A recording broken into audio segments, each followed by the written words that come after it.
अस्सलाम वालेकुम। क्या हाल है आप सबके? खैरियत से हैं सब?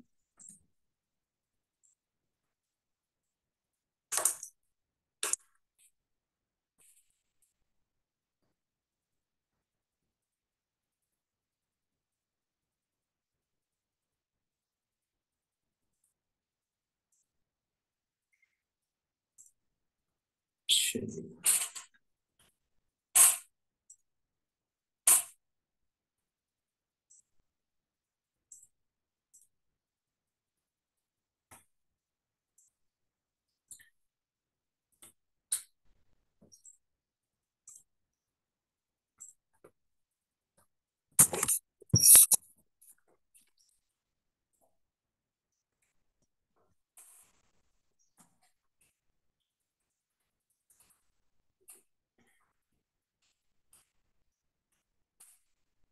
चले जी, आज हमने एग्जांपल स्टार्ट करनी। एग्जांपल्स, ये छोटी छोटी एग्जांपल्स हैं। इसके अंदर क्या है? इसके अंदर आप लोगों को करना यह है कि मैंने आपको शायद पहले भी बताया था बच्चों, होता ये है कि देखो कि पहले आपने सीखा था कि ट्रायल बैलेंस की इंफॉर्मेशन को फाइनेंशियल स्टेटमेंट्स में कैसे पुट करते हैं। अब हमने दो चीजें सीखनी है। हमने ट्रायल बैलेंस की इंफॉर्मेशन को भी फाइनेंशियल स्टेटमेंट्स में लेके जाना है, और ये जो एडिशनल इंफॉर्मेशन होगी ना, जैसे यहाँ पे गिवन है एक छोटा सा ट्रायल बैलेंस भी गिवन है और एक एडिशनल इंफॉर्मेशन है, इसको भी हमने कहाँ मूव करना है? फाइनेंशियल स्टेटमेंट्स में मूव करना है। तो अब हमने ये सीखना है कि ट्रायल बैलेंस और एडिशनल इंफॉर्मेशन में आमतौर पे पीरियड एंड एडजस्टमेंट्स दी होती हैं आपको। तो पीरियड एंड एडजस्टमेंट्स को और ट्रायल बैलेंस की फिगर्स को फाइनेंशियल स्टेटमेंट्स में एक साथ इम्बेड कैसे करके फाइनेंशियल स्टेटमेंट्स कैसे बनाते हैं, तो अब ये स्टेज आ गई है। ठीक है, तो स्टेज नंबर 2 आ गई है कि ट्रायल बैलेंस और एडिशनल इन्फॉर्मेशन को हमने फाइनेंशियल स्टेटमेंट्स में रिकॉर्ड करना सीखना है। तो उसके लिए कुछ एग्जांपल्स हमारे पास है जो हम सॉल्व कर रहे होंगे।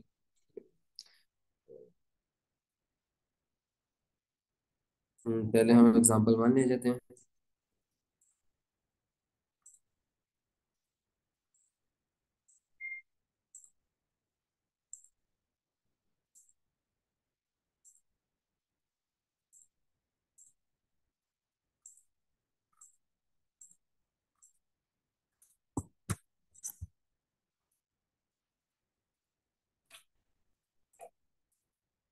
देखो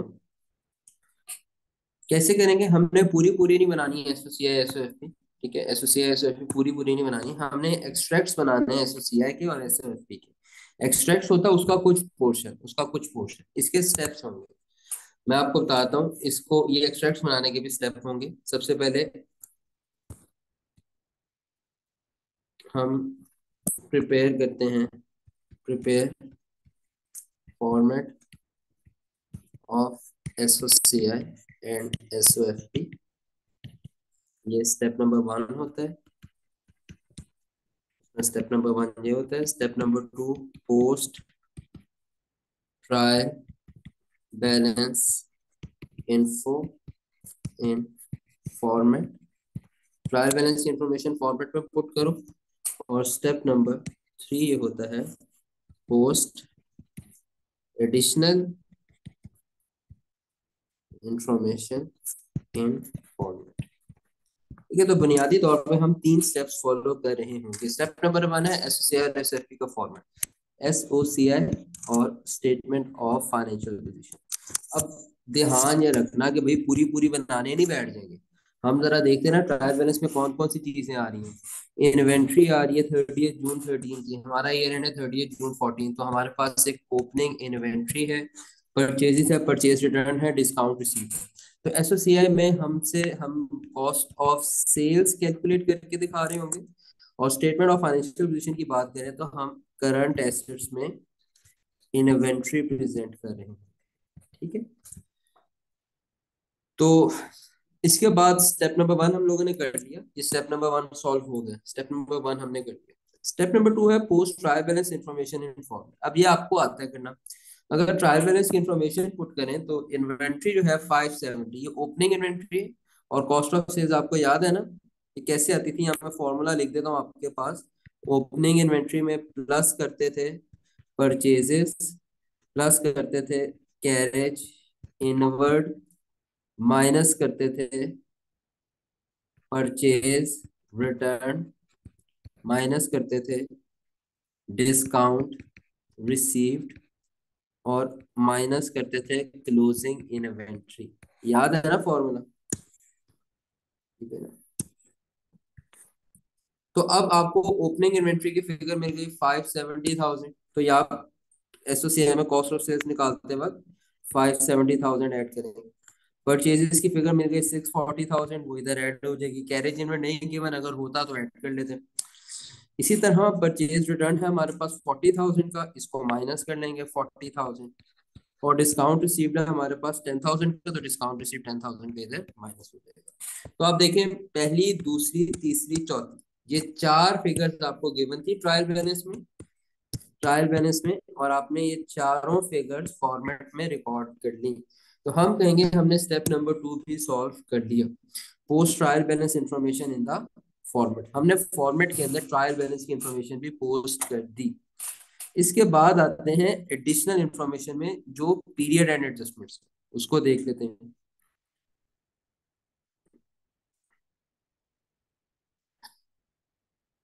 कहते हैं एडिशनल इंफॉर्मेशन में, closing stock as on 30th June 2014 amounting to rupees 237,500, whereas NRV of the closing inventory is rupees 220,000। आपको पता है कि पीरियड एंड एडजस्टमेंट क्या होती थी? पीरियड एंड एडजस्टमेंट ये होती थी, आपको याद है कि आपको क्लोजिंग इन्वेंट्री को कॉस्ट ऑफ सेल्स में से आपको क्लोजिंग इन्वेंट्री की एडजस्टमेंट करनी होती है पीरियोडिक मेथड में। तो ये पीरियोडिक मेथड है ना, तो पीरियड एंड पे पीरियोडिक मेथड में क्या करना होता है, कॉस्ट ऑफ सेल्स में क्लोजिंग इन्वेंट्री निकालनी होती है। Closing inventory cost of sales से निकालनी होती है, यानी कि कॉस्ट ऑफ सेल्स को माइनस करना होता है, क्रेडिट करना होता है, और रिकॉर्ड करना होता है डेबिट क्या, इन्वेंट्री करंट एसेट। अब वो कितनी अमाउंट से करेंगे? जो लोअर होगी कॉस्ट और एनआरवी देखेंगे। वो कहते हैं कि क्लोजिंग स्टॉक की कॉस्ट तो 237 है, मगर एनआरवी 220,000 है। तो 237 और 220,000 इनमें से लोअर कौन सी है? 220,000 वाली। तो 220,000 से इन्वेंट्री रिकॉर्ड होगी और 220,000 ही कॉस्ट ऑफ सेल से रिमूव किया जाएगा। तो जो क्लोजिंग इन्वेंट्री यहाँ पे माइनस होगी वो होगी 220,000, और करंट एसेट्स में हम इन्वेंट्री रिकॉर्ड कर देंगे 220,000। और अब अगर आप इसको सॉल्व करेंगे तो आपके पास कॉस्ट ऑफ सेल्स की भी अमाउंट आ जाएगी। क्या आती है जी कॉस्ट ऑफ सेल्स? 940,000। तो हम यहाँ पर कहेंगे कि एसएससीआई में हमारे पास कॉस्ट ऑफ सेल्स आ गई 940,000। और ये हमने एक सिंपल से क्या कर लिए, एसओसीआई के और स्टेटमेंट ऑफ फाइनेंशियल पोजीशन के एक्सट्रैक्ट्स बनाने। एक्सट्रैक्ट्स क्या होते हैं? जूम करके देख रहे हैं कि कॉस्ट ऑफ सेल्स कितनी है, और जूम करके देख रहे हैं कि करंट एसेट्स में इन्वेंट्री कितनी रखी हुई है।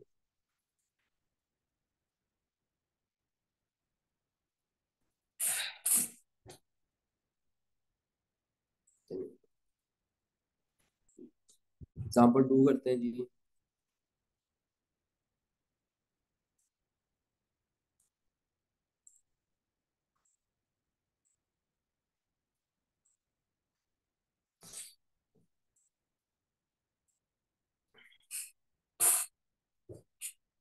Trial balance for the year ended 30th June 2014। Inventory आ गई 30th जून 14 पर 70,000, और कॉस्ट ऑफ सेल 60,000 गिवन है। इसका मतलब है, ये जो एग्जांपल 1 था ना, एग्जांपल 1 थी, ये थी पीरियोडिक मेथड से।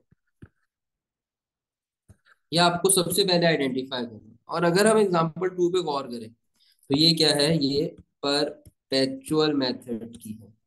क्यों? क्योंकि हमें कॉस्ट ऑफ सेल्स गिवन है, नंबर 2 30 जून 14 ईयर एंड है, और ईयर एंड के ऊपर हमें क्लोजिंग इन्वेंट्री का बैलेंस गिवन है 70,000। तो एक बार याद रखना आप, तो वही स्टेप्स करते हैं, वो जो 3 स्टेप्स थे हमारे, जो 3 स्टेप्स हैं यही हो रहे होंगे। मैं आखिरी दफा कॉपी कर रहा हूँ, फिर आपको मैं एक्सपेक्ट करता हूँ कि यार आपको याद ही होंगे। सारा ही हो गया।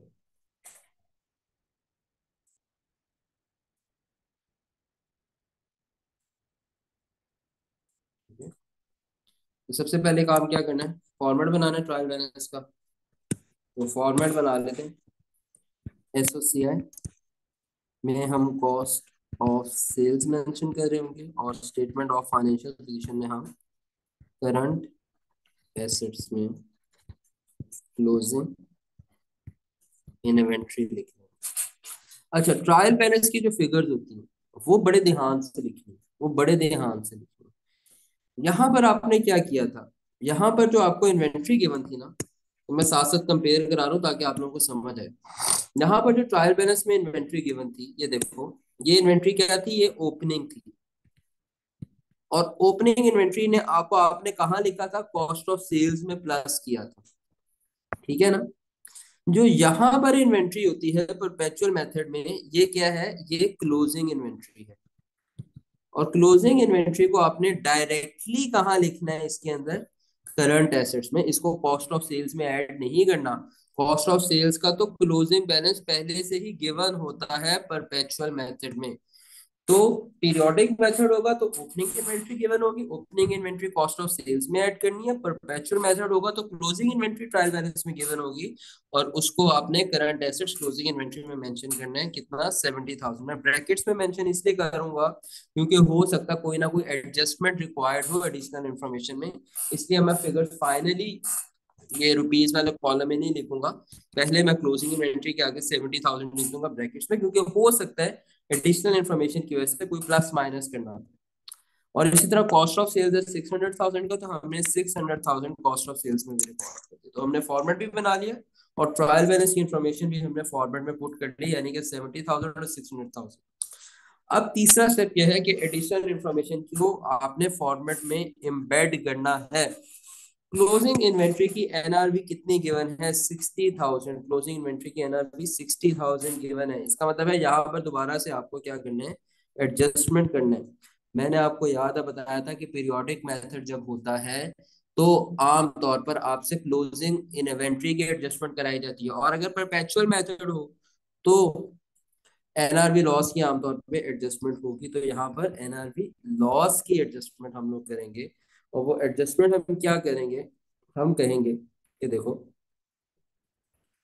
60,000, 60,000, ठीक है जी। एनआरवी लॉस को इन्वेंट्री करंट, सॉरी सॉरी मैं गलत कर रहा हूँ, एनआरवी लॉस पहले कैलकुलेट करना पड़ता है, ऐसे ही है ना। हम कहते हैं भाई कॉस्ट है कितनी क्लोजिंग इन्वेंट्री की, 70,000, और उन्होंने कहा कि भाई इनकी एनआरवी है 60,000। इसका मतलब है 70,000 माइनस 60,000, 10,000 का हमारे पास एनआरवी लॉस है। इस एनआरवी लॉस को हम, अब इसकी हम एंट्री पास करेंगे कि हम कहेंगे भाई देखो, सिंपल सी बात है कि कॉस्ट ऑफ सेल्स में एनआरवी लॉस रिकॉर्ड होता है, कॉस्ट ऑफ सेल्स डेबिट होगी 10,000 से, और इन्वेंट्री जो करंट एसेट है हमारा उसको माइनस करेंगे, क्रेडिट करेंगे 10,000 से, यानी कि लॉस इन्वेंट्री से निकालकर कॉस्ट ऑफ सेल्स में ट्रांसफर करना है। तो क्लोजिंग इन्वेंट्री में से माइनस हो गया 10,000, और 10,000 प्लस कर दिया कॉस्ट ऑफ सेल्स में। तो अब हमारा फाइनल आंसर क्लोजिंग इन्वेंट्री का आ गया 60,000, यानी कि जो कि लोअर ऑफ कॉस्ट और एनआरबी पे अपडेट हो गई क्लोजिंग इन्वेंट्री, और कॉस्ट ऑफ सेल्स का आंसर आएगा 610,000।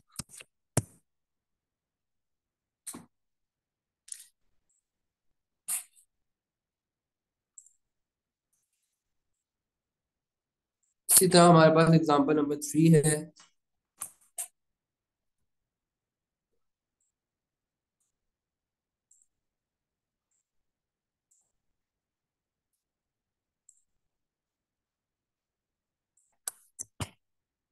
एग्जांपल 3 भी बहुत आसान है, देखो।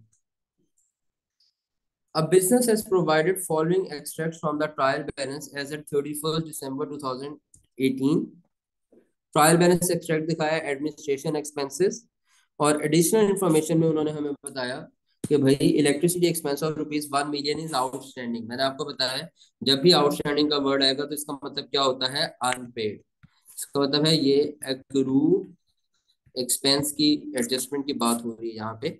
और included in administration expenses in trial balance and advance rent is ₹1.2 million, और यहाँ पर प्रीपेड एक्सपेंस की एडजस्टमेंट हमें करनी है। Extracts of SOC and SFP तो बड़े आसान है। स्टेप नंबर 1, सबसे पहले एक्सट्रैक्ट्स बनाते होते थे हम एसओसीआई के और एसओएफपी के, तो यहाँ पर भी हम क्या करते हैं, एसओसीआई के और स्टेटमेंट ऑफ फाइनेंशियल पोजीशन के एक्सट्रैक्ट्स बना लेते हैं। एसओसीआई में आ जाएंगे भाई एडमिन एक्सपेंसेस, और स्टेटमेंट ऑफ फाइनेंशियल पोजीशन में कुछ करंट एसेट आएगा एक, मैं आपको बताता हूँ, और करंट लाइबिलिटी सेट होगी हमारी। कैसे देखते हैं, तो उन्होंने हमें कहा भाई, और यहाँ पे हम लिख देते हैं कि भाई ये हमारी फाइनल फिगर्स रुपीज की जो आएगी। तो सबसे पहले फॉर्मेट बनाया, फॉर्मेट के बाद क्या करेंगे, ट्रायल बैलेंस की इंफॉर्मेशन को पुट करेंगे। ट्रायल बैलेंस की इंफॉर्मेशन हमारे पास है 150। ट्रायल बैलेंस की एडमिन एक्सपेंस की इंफॉर्मेशन है हमारे पास 150।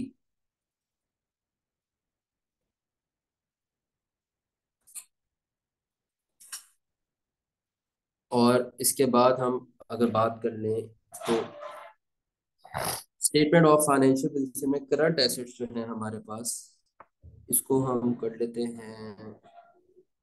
बस अभी ये हो गया ना, अब आगे आ जाओ एडजस्टमेंट्स करते हैं। तो एडजस्टमेंट्स आपके पास दो हैं, अगर आप देखो तो एडजस्टमेंट्स आपके पास दो हैं।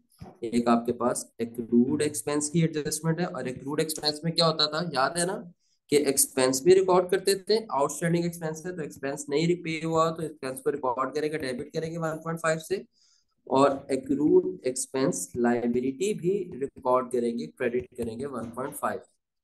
तो यहाँ पे 150 में प्लस कर देंगे 1.5, और करंट लाइबिलिटी में हम क्रिएट कर लेंगे एक्रूड एक्सपेंस, और इसमें भी हम लिख देंगे फाइनली 1.5। फिर इसी तरह हमारे पास प्रीपेड एक्सपेंस है। प्रीपेड एक्सपेंस है, इसकी भी एडजस्टमेंट करनी है। Prepaid expense is not an expense, prepaid expense is an asset. तो प्रीपेड एक्सपेंस एसेट जो है वो प्लस होगा, डेबिट होगा 1.5 से,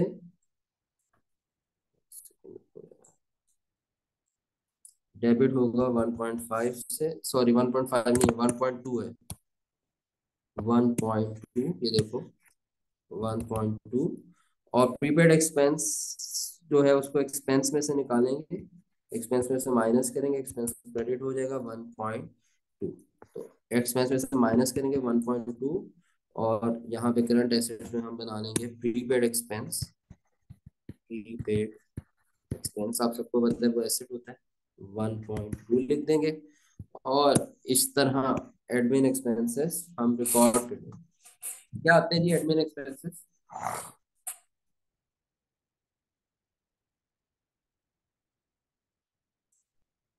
150.3। अच्छा ये शॉर्टकट तरीका है, एक्चुअली में ऐसे नहीं होता। एक्चुअली में पता है क्या होता है, देखो एक्चुअली में ना, एक्चुअली में प्रोसेस ऐसे होता है, पहले लेजर्स होते हैं, लेजर्स के बाद कोई पूछ ले आपसे तो आपको पता होना चाहिए पहले अनएडजस्टेड ट्रायल बैलेंस बनता है। सही है, उस अनएडजस्टेड ट्रायल बैलेंस हमें प्रोसेस में दिया होता है। लेट्स सपोज उस अनएडजस्टेड ट्रायल बैलेंस में आपके पास एडमिन एक्सपेंस आ रहे होंगे, आपके पास डेबिट पे एडमिन एक्सपेंस आ रहे होंगे 150 के। इस अनएडजस्टेड ट्रायल बैलेंस के बाद हम रिकॉर्ड करते हैं पीरियड एंड एडजस्टमेंट्स, बाकायदा डेबिट क्रेडिट करके लेजर्स को एडजस्ट करते हैं लेजर के बैलेंसेस। उसके बाद हम बनाते हैं एडजस्टेड ट्रायल बैलेंस। अब अगर एडजस्टेड ट्रायल बैलेंस बनाया जाएगा तो अब एडमिन एक्सपेंस का बैलेंस उसमें अपडेट होके कितना बन जाएगा, 150.2, जितना तुम लोगों ने मुझे बताया 150.3 बन जाएगा। फिर इसके बाद हम क्या बनाते हैं, फाइनेंशियल स्टेटमेंट्स। तो बेसिकली जो एक्चुअली में फाइनेंशियल स्टेटमेंट्स बन रही होती है ना, वो ट्रायल बैलेंस से ही ऑटोमेटिकली फिगर्स जा रही होती है। तो वहां पर एसओसीआई में डायरेक्टली एडमिन एक्सपेंस जो है वो ट्रायल बैलेंस से ही 150.3 उठा के लिख दिया जाता है। मगर अगर आप ये करने बैठ जाओ एग्जाम में, अगर आप समझो ना आप ये एग्जाम में करने बैठ जाओ कि आपको ट्रायल बैलेंस हमें गिवन है, हमें तो ट्रायल बैलेंस पसंद ही नहीं आया, पहले हम सारी एडिशनल इन्फॉर्मेशन एडजस्ट करेंगे, ट्रायल बैलेंस अपडेट करेंगे पीरियड एंड एडजस्टमेंट कर करके, उसके बाद हम फाइनेंशियल स्टेटमेंट्स बना लेंगे, तो फिर आप पूरे 2 घंटे में एक ही सवाल करके आओगे 20 नंबर का, और उसमें से भी पता नहीं कितने मार्क्स आते हैं नहीं आते। तो इसलिए हम क्या करते हैं, हम ये शॉर्टकट टेक्निक अप्लाई करते हैं, और इस तरह हम डायरेक्टली क्या करते हैं, फाइनल फॉर्मेट के अंदर ही एडजस्टमेंट्स कर देते हैं, एडजस्ट कर देते हैं, बेड कर देते हैं एडिशनल इन्फॉर्मेशन की एडजस्टमेंट्स। ठीक है, तो मैंने कहा अगर कॉन्सेप्ट क्लैरिटी के लिए आपको बता दूं कि एक्चुअली में ऐसे नहीं होता। एक्चुअली में दो ट्रायल बैलेंस बनते हैं, एक अनएडजस्टेड एक एडजस्टेड, और एडजस्टेड ट्रायल बैलेंस बनाने के बाद फाइनेंशियल स्टेटमेंट्स बनाई जाती है। क्या समझे।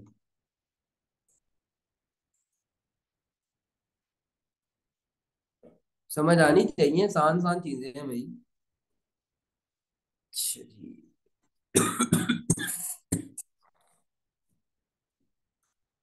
एग्जाम्पल 5 है, अलाउज फॉर डाउटफुल रिसीवर्स पे, मगर इससे पहले तुम लोगों को कुछ चीजें बतानी हैं जो याद रह जाए आप सबको। अलाउज फॉर डाउटफुल डेट्स के हवाले से आपने कुछ चीजें याद रखी, चार चीजें।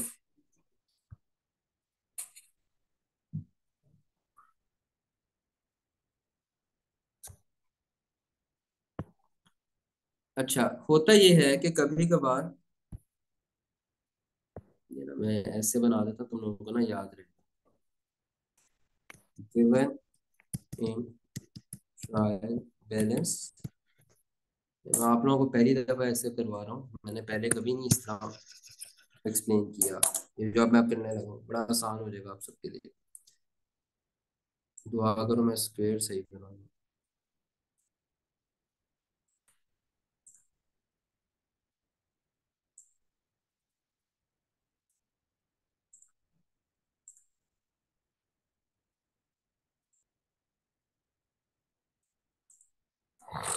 ठीक है, चलो बस इससे अच्छा नहीं बना सकता मैं।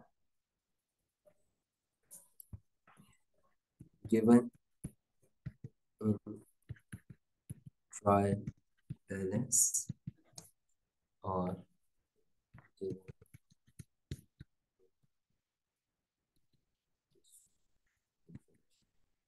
ये बात एक आपको पता है, एक होते हैं बैड डेट्स और एक होता है अलाउंस फॉर डाउटफुल डेट्स। तो allowance for doubtful debts trial balance में गिवन होता है, इसको क्या करते हैं, जो ऐसा अलाउंस फॉर डाउटफुल डेट्स जो ट्रायल बैलेंस में गिवन होता है, ये याद रखना ये क्या होता था, ये ओपनिंग अलाउंस होता है। और अलाउंस फॉर डाउटफुल डेट जो एडिशनल इंफॉर्मेशन में गिवन होता है, याद रखना आपने क्या होगा, क्लोजिंग अलाउंस। ठीक है जी, बस रट्टा मार लो। जो allowance for doubtful debts trial balance में गिवन होगा वो क्या होगा, ओपनिंग अलाउंस होगा। और जो allowance for doubtful debts additional information में गिवन होगा वो क्या होगा, वो क्लोजिंग अलाउंस होगा, वो क्लोजिंग अलाउंस होगा, याद रखिएगा बात। ठीक है।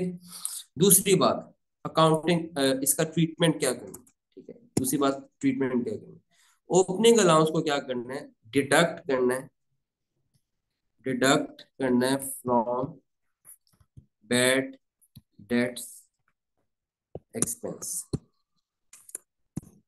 याद आ रहा है कुछ। और क्लोजिंग अलाउंस को क्या करना होता है, ऐड करना है इन बैड डेट्स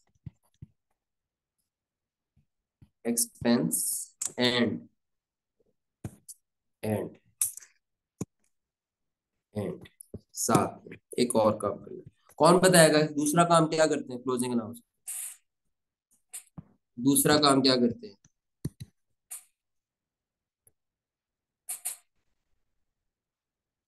किसी को नहीं याद, बड़े अफसोस की बात है यार। Deduct from trade receivables, very good, trade receivables में से डिडक्ट करते हैं, एंड डिडक्ट फ्रॉम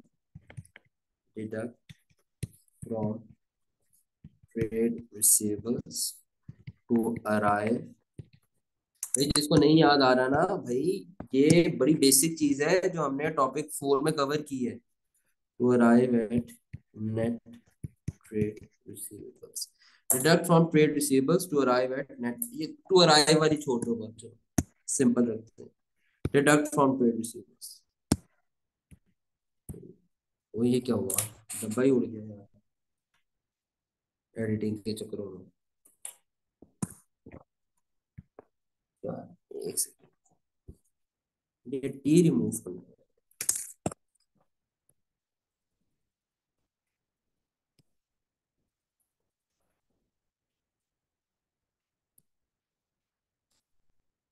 भाई ये नहीं होगा,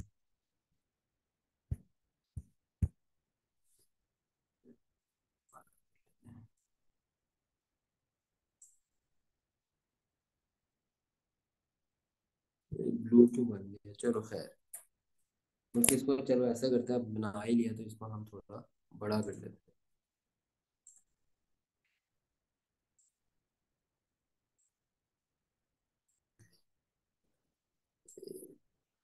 ये लो।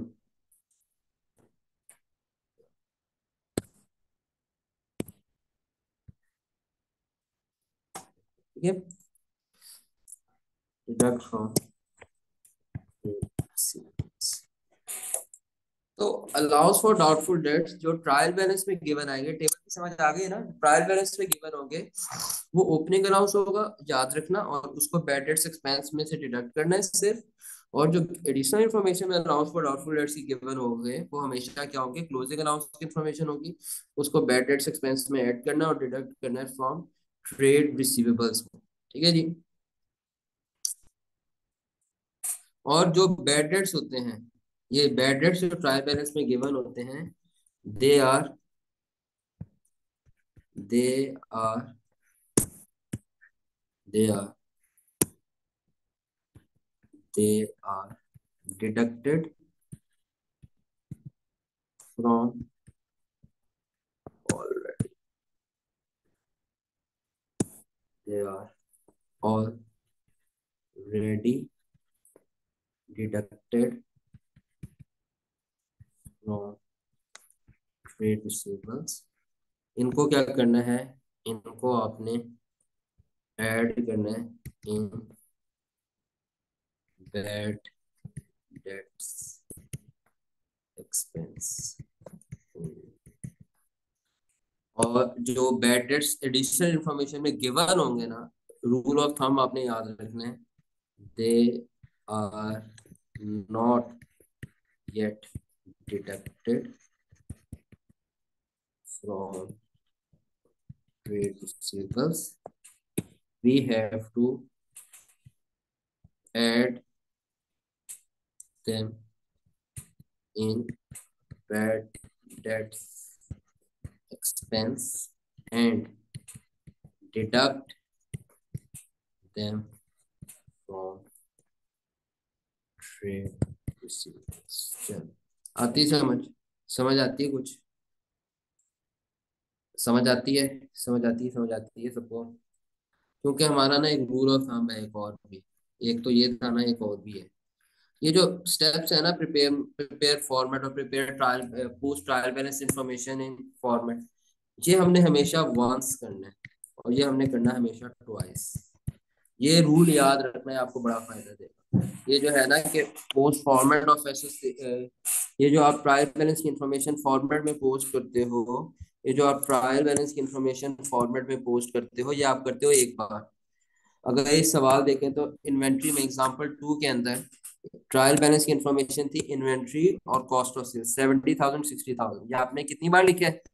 एक बार, एक बार ही 70,000 लिखा और एक बार ही 6 लाख लिखा। मगर जो आपकी एडिशनल इंफॉर्मेशन होती है इसको आप कितनी बार लिखते हो? ट्वाइस। देखो एनआरवी लॉस आया 10,000 का, 10,000 को 2 बार लिखा। अच्छा, दूसरी एग्जांपल देखते हैं जो भी आपने की। ये जो एडमिन एक्सपेंस था आपका, ट्रायल बैलेंस में एडमिन एक्सपेंस था 150, 150 एक दफा लिखा और कहीं लिखा नहीं।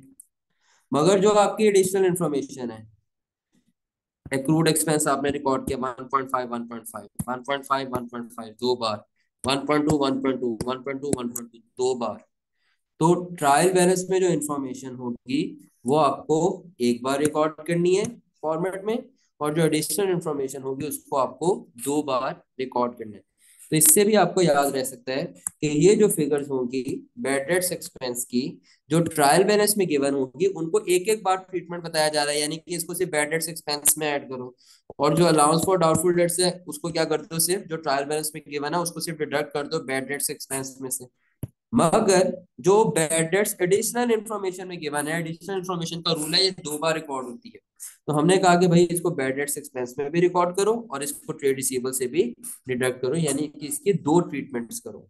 और इसी तरह जो allowance for doubtful debts closing allowance होगा जो एडिशनल इंफॉर्मेशन में गिवन है, इसको भी हमने कहा कि भाई 2 बार करो रिकॉर्ड। ठीक है, यानी कि पहले इसको बैड डेट्स एक्सपेंस में ऐड करो और इसको ट्रेड रिसीवेबल में से डिडक्ट करो। तो मैं यहाँ ऊपर भी एक छोटा सा लिख रहा हूँ, इनको हम लिखते हैं जी रिकॉर्डेड वंस और इसके साथ मैं लिख रहा हूँ रिकॉर्डेड ट्वाइस। समझ आती है कुछ? ये जो हल्की फुल्की आ रही थी वो भी गई, वो समझ नहीं जाएगी इंशाल्लाह। जिस बच्चे ने लेक्चर सारे लिए हुए हैं उसको इस चीज की गारंटी है कि भाई उसकी अकाउंटिंग नहीं इधर उधर होगी इंशाल्लाह। एक ही तो काम आता है, उसको भी सही तरह ना कर सके तो फायदा भी नहीं।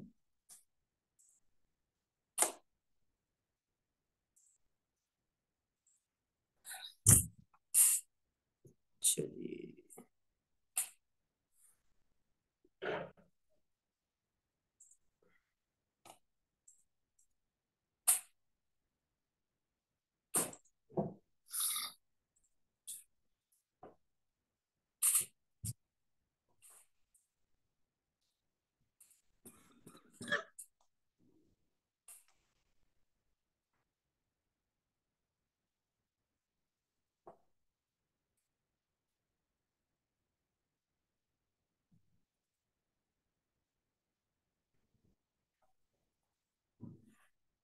चलो सवाल की बारी होती है।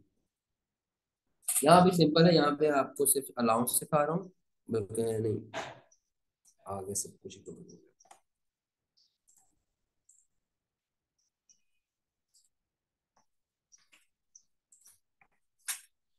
चलिए जी, ट्रायल बैलेंस हमारे पास गिवन है। A business has provided following extracts from the trial balance at 31st December 2018. Allowance for doubtful debts, trade receivables, bad debts, additional information, 10% general allowance is to be charged on closing receivables. ठीक है जी। Allowance for doubtful debts trial balance में given है। जो trial balance में allowance for doubtful debts given है 4 का, ये क्या है? Opening allowance. ठीक है। और देखो क्लोजिंग रिसीवर्स पे अलाउंस क्रिएट करना, उसकी इंफॉर्मेशन कहाँ गिवन है? Additional information. फिर ट्रेड रिसीवर्स गिवन, और ये बैड डेट्स हैं, और ये बैड डेट्स जो ये होते हैं ना 10, ये क्या होते थे? Already deducted from trade receivables. ठीक है जी। तो वो जो ऊपर बात बताई है, अभी उसी बात को फॉलो करते हुए देखो, मैं एसओसीआई के और स्टेटमेंट ऑफ फाइनेंशियल पोजीशन के एक्सट्रैक्ट्स बना रहा हूँ। एसओसीआई में हम लिख लेते हैं bad and doubtful debts expense, और एसएफपी में करंट एसेट्स में आप याद रखिएगा हम डायरेक्टली क्या शो कर देंगे? Net trade receivables. तो फॉर्मेट बना लिया, माइंड में फॉर्मेट आ गया। नंबर 2, हमने जो ट्रायल बैलेंस में गिवन इन्फॉर्मेशन है उसको पोस्ट करना है। तो सबसे पहले अलाउंस फॉर डाउटफुल डेट्स है, ये ओपनिंग अलाउंस है, इसलिए मैं इसको -4 लिखूंगा, क्योंकि ओपनिंग अलाउंस को क्या करना है? ओपनिंग अलाउंस जो ट्रायल बैलेंस में गिवन होगा उसको डिडक्ट करना है फ्रॉम बैड डेट्स एक्सपेंस, तो इसलिए मैंने -4 लिख दिया। ट्रेड रिसीवेबल 60, ऑब्वियसली अब इसको तो सिखाने की जरूरत भी नहीं है कि भाई करंट एसेट्स में 60 लिख देंगे। और बैड डेट्स जो 10 के लिखे हुए हैं इनको भी क्या करेंगे? बैड डेट्स एक्सपेंस में सिर्फ ऐड करेंगे, दोबारा से करंट एसेट्स में -10 नहीं करेंगे, क्यों? क्योंकि अगर ऐसे करते तो ये 2 बार रिकॉर्ड हो जाएंगे, और हमने ट्रायल बैलेंस की इंफॉर्मेशन को 1 बार रिकॉर्ड करना होता है। तो बैड डेट्स जो ट्रायल बैलेंस में गिवन होते हैं उनको सिर्फ बैड डेट्स एक्सपेंस में ऐड करते हैं और दूसरा ट्रीटमेंट नहीं करते। ठीक है। तो allowance for doubtful debts -4, bad debts में माइनस कर देंगे 4, ट्रेड रिसीवेबल 60 के लिख दिए, net trade receivables current assets होते हैं, और बैड डेट्स हमने 10 के एक्सपेंस में ऐड कर दिए। क्लियर हो गई बात? ट्रायल बैलेंस की इन्फॉर्मेशन पोस्ट कर लिए, फॉर्मेट बना लिए, ट्रायल बैलेंस की इन्फॉर्मेशन पोस्ट कर ली, 2 स्टेप्स हो गए। तीसरा आसान सा स्टेप ये है कि जो एडिशनल इन्फॉर्मेशन गिवन है उसको भी फॉर्मेट में क्या कर दो? एम्बेड कर दो। उसको कर लेते हैं। एडिशनल इन्फॉर्मेशन में उन्होंने कहा कि भाई जनरल अलाउंस 10% आपने कैलकुलेट करना है क्लोजिंग रिसीवर्स पे, तो एडिशनल इन्फॉर्मेशन में आपको क्लोजिंग अलाउंस की इंफॉर्मेशन है, और वो कैसे आती है? Trade receivables multiply by percentage of allowance. Trade receivables आपके पास है 60 के, और उसके ऊपर 10% अलाउंस है, तो ये आपके पास 6 आ गए। क्लोजिंग अलाउंस की ट्रीटमेंट आपको याद है ना, कि एक्सपेंस में ऐड करेंगे और ट्रेड रिसीवेबल्स में से माइनस करेंगे। ठीक है, मैं यहाँ दोबारा लिख रहा हूँ आप लोगों के लिए, एक्सपेंस में प्लस करेंगे 6, और नेट ट्रेड रिसीवेबल्स निकालते वक्त इसको माइनस करेंगे 6, तो +6 -6।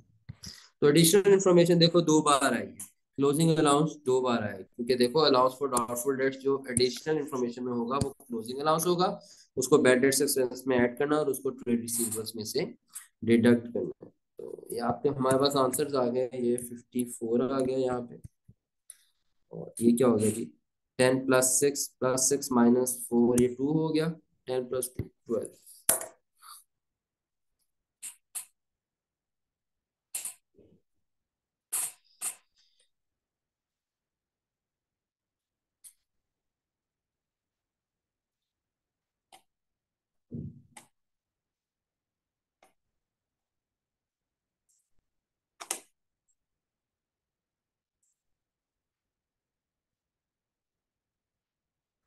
चलिए लास्ट एग्जाम्पल करते हैं, एग्जाम्पल 6 लास्ट का मतलब, इसके बाद फिर बड़ी वाले एग्जाम्पल करेंगे, example 7।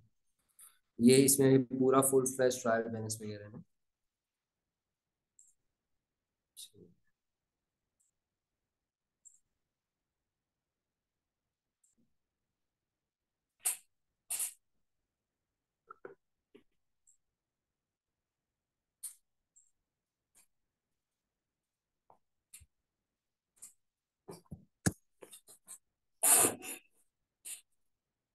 A business has provided following extracts from the trial balance as at 31st December 2018।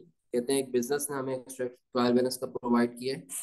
Plant and machinery at cost, plant and machinery की क्यूमुलेटेड डेप्रिसिएशन, और एडिशनल इन्फॉर्मेशन में उन्होंने कहा कि business depreciates plants and machinery at 10% using straight line method. बहुत आसान है, इसको करते हैं। एसओसीआई में याद रख लो बच्चों, डेप्रिसिएशन एक्सपेंस आ रहा होगा, और स्टेटमेंट ऑफ फाइनेंशियल पोजीशन में नॉन करंट एसेट्स में हम प्रेजेंट करेंगे तीन चीजें।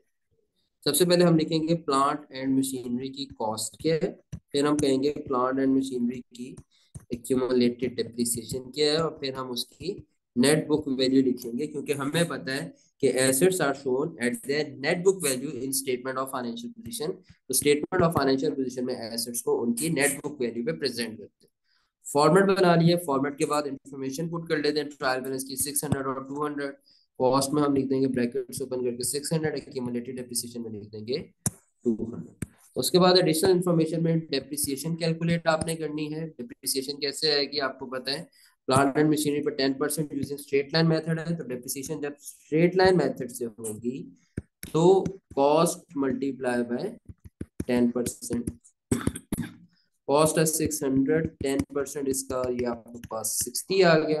आपको पता है भाई डेप्रिसिएशन एक्सपेंस को रिकॉर्ड करना है, डेबिट करना है 60 से, और एक्यूमुलेटेड डेप्रिसिएशन को भी रिकॉर्ड करना है, क्रेडिट करना है 60 से। तो अब इसको इम्पेक्ट कैसे करेंगे, कॉस्ट में प्लस, कॉस्ट में सॉरी, डेप्रिसिएशन एक्सपेंस में हम लिख लेंगे +60, और एक्यूमुलेटेड डेप्रिसिएशन में भी कर लेंगे +60। तो एक्सपेंस आपके पास 60 का आ गया, कॉस्ट आ गई 600 की, एक्यूमुलेटेड डेप्रिसिएशन 200 थी, बिगिनिंग 31 दिसंबर 18 को नहीं थी, 1 जनवरी 18 ओपनिंग एक्यूमुलेटेड डेप्रिसिएशन थी 200 पिछले सालों की, उसमें 60 मजीद ऐड हो गई तो बन गई हमारे पास 260 क्लोजिंग एक्यूमुलेटेड डेप्रिसिएशन। अब कॉस्ट में से एक्यूमुलेटेड डेप्रिसिएशन माइनस करेंगे तो नेट बुक वैल्यू आएगी जो हम प्रेजेंट करते हैं। 600 - 260 कितना आता है पता है आपको, 6 - 300, ये 340 आ जाएगा। 340 ऐसा फिगर होगी जो एसओएफटी में प्रेजेंट की जाएगी, क्योंकि याद रखना assets are shown at their, लिख लो यार, assets are shown at their NBV net book value in SOFT. Assets are shown at their net book value in statement of financial position. इसलिए एसेट्स को हमने, एसेट्स की जो value present करेंगे financial statements में, हम 340 की करेंगे। तो 600 - 260 क्या, वो एक कैलकुलेशन, असल वैल्यू 340 रिपोर्ट होगी। क्योंकि आपको पता है ना, नेट फिगर्स रिपोर्ट होती है, नेट सेल्स रिपोर्ट होती हैं, आपको पता है कि असल औकात नेट सेल्स रिकॉर्ड होगी, नेट परचेज रिकॉर्ड होंगे, नेट ट्रेड रिसीवेबल्स रिकॉर्ड होंगे। इसी तरह नॉन करंट एसेट्स की भी नेट बुक वैल्यू रिपोर्ट होगी। इन्वेंट्री की नेट रियलाइजेबल वैल्यू अगर कम है तो फिर वो रिपोर्ट होगी। चले, यहाँ तक सब बच्चों को क्लियर है बातें, कोई कंफ्यूजन, कोई मसला, कोई टेंशन, कोई परेशानी? चलो बेहतरीन हो गया ये तो यार।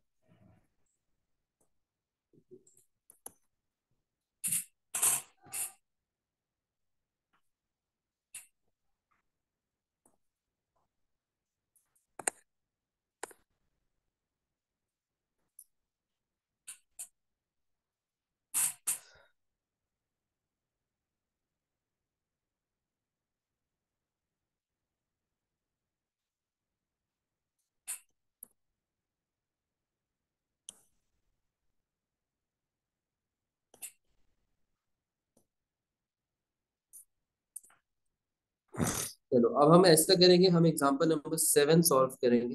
एग्जांपल 7 सॉल्व करेंगे। एग्जांपल 7 में क्या है, the following trial balance has been extracted from the ledgers of Bradbury and company as at 31 December 2013। एक हमें ट्रायल बैलेंस दिया हुआ है, और फिर हमें the following initial information as at 31 December 13 is also available, और हमें उसके बाद क्या किया, एडिशनल इंफॉर्मेशन भी दी गई। और रिक्वायर्ड है prepare the statement of comprehensive income and prepare the statement of financial position. अब हम इसको कैसे करेंगे, हम एसओसीआई और एसओएफपी हमने असल में इस क्वेश्चन में बनाया है। तो इसका तरीका ये है, देखो।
सबसे पहले जब हमने सवाल करना है ना, तो हमें सबसे पहले फॉर्मेट बनाना है।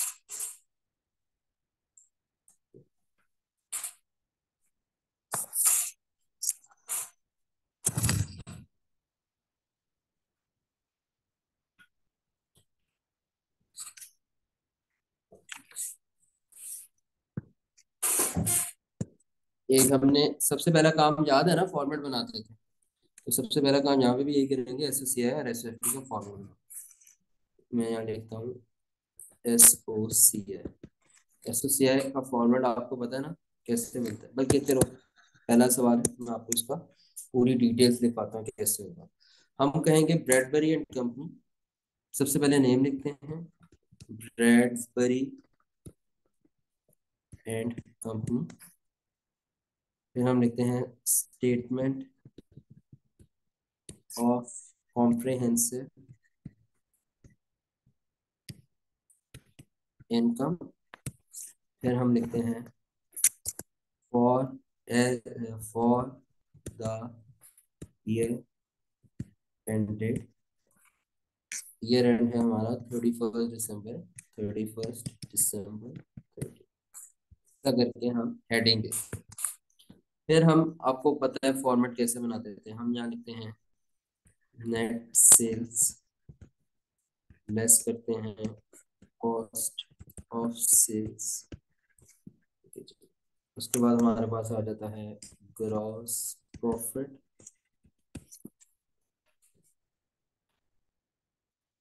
फिर हम क्या करते थे,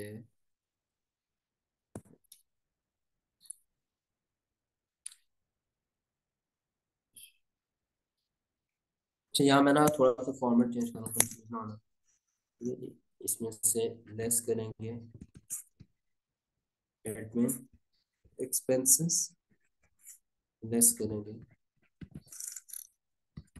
डिस्ट्रीब्यूशन एक्सपेंसेस।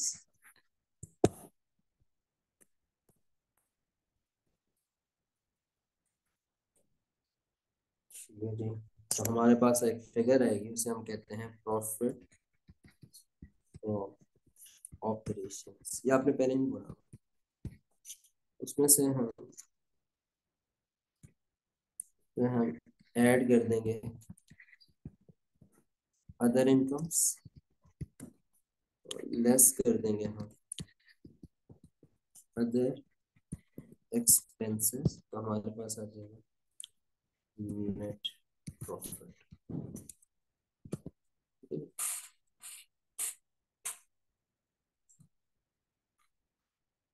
थोड़ा सा फॉर्मेट चेंज, अच्छा ये अदर इनकम जो ऐड की है ना, ये प्रॉफिट फ्रॉम ऑपरेशन से पहले भी कर सकते हैं, बाद में भी कर सकते हैं, इसमें कोई परेशानी होना। ये क्या किया है मैंने, लेस अदर एक्सपेंसेस नहीं करना था, सॉरी सॉरी सॉरी, यहाँ पर हमने लिखा था फाइनेंस कॉस्ट। इसकी रीजन मैं आप लोगों को देने लगा हूँ। ये हमने ऐसे फॉर्मेट क्यों बनाए, फॉर्मेट्स हैं 19-20 फॉर्मेट्स में चेंजेस आ सकते हैं, आपको ओवर द टाइम समझ आ जाएगी कि कौन सा फॉर्मेट हम लोगों के लिए फीजिबल है। ठीक है, उसकी टेंशन नहीं देनी, क्योंकि शुरू में फॉर्मेट आपको मैं दूंगा, इसलिए आप लोगों ने फॉर्मेट की टेंशन नहीं लेनी। अच्छा,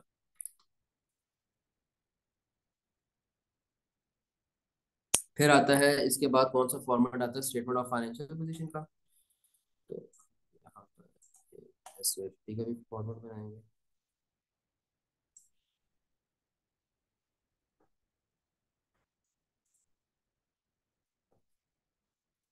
ऐसे ही लिखेंगे Bradbury and company,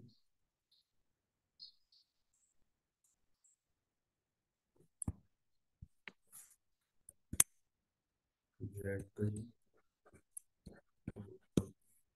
statement of financial position as at 31 December. अच्छा, एक चीज का ध्यान रखना, यहाँ लिखा है फॉर द ईयर एंडेड और यहाँ लिखा हुआ है एसेट, क्योंकि स्टेटमेंट ऑफ कॉम्प्रिहेंसिव इनकम पूरे ईयर को प्रेजेंट करती है कि पूरे साल में कितनी इनकम्स कमाई हैं, पूरे साल में कितने एक्सपेंसेस आए हैं। जबकि स्टेटमेंट ऑफ फाइनेंशियल पोजीशन जो होती है वो एक दिन का स्टेटस शो करती है कि 31 दिसंबर 13 पे कंपनी का क्या स्टेटस। इसके अंदर सबसे पहले हम लिखते हैं नॉन करंट एसेट्स,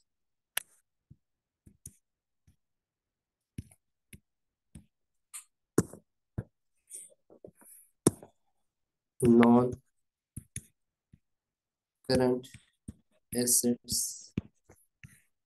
है ना आपको कौन से होते हैं, फिर हम लिख लेते हैं करंट एसेट्स, फिर हम लिख लेते हैं इसमें total assets.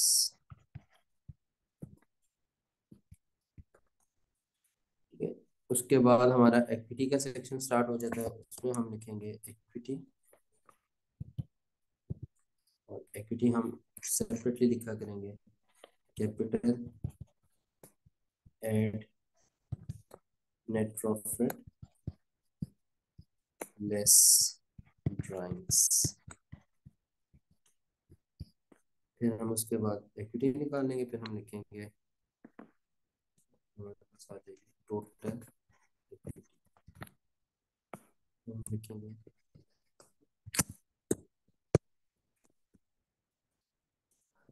Non current liabilities, फिर हम लिखेंगे करंट लाइबिलिटीज, और एंड पे हमारे पास आ जाएंगे टोटल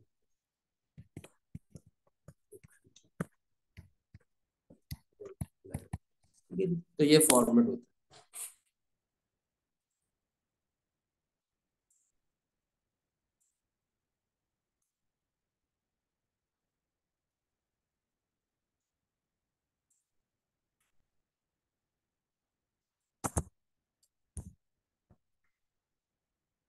मैं क्या करता हूँ,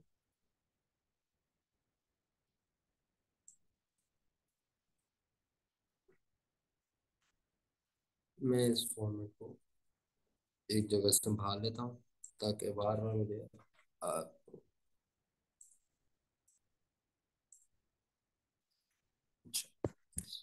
फॉर्मेट आ गया हमारे पास। अब क्या करना है, ये फॉर्मेट आपको याद करना पड़ेगा। ये जो इतना मिनिमम फॉर्मेट है ना, ये आपको मतलब याद थोड़ा बहुत माइंड में रखना पड़ेगा आपको। और ये मुश्किल नहीं है, ये आप लोग करते हैं। यहाँ एक चीज रह गई, यहाँ पे हम वो रुपीस का फाइनल कॉलम भी बनाते थे ना, रुपीस का वो भी बना देंगे।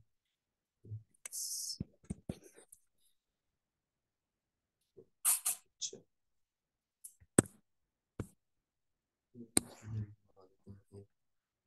बाउंड्री।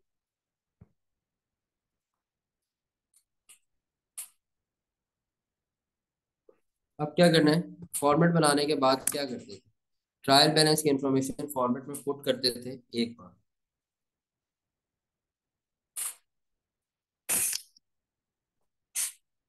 ठीक है, सबसे पहले क्या लिखा है, plant and machinery at cost 920,000। सबसे पहले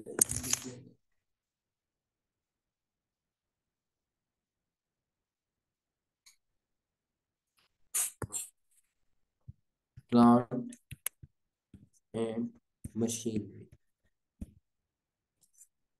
कॉस्ट हम यहाँ लिख लेंगे 920,000।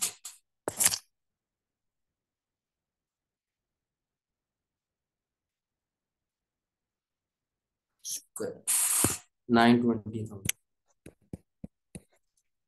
ठीक है, उसके बाद एक्यूमुलेटेड डेप्रिसिएशन आ गई 1 जनवरी 13 को 215,000।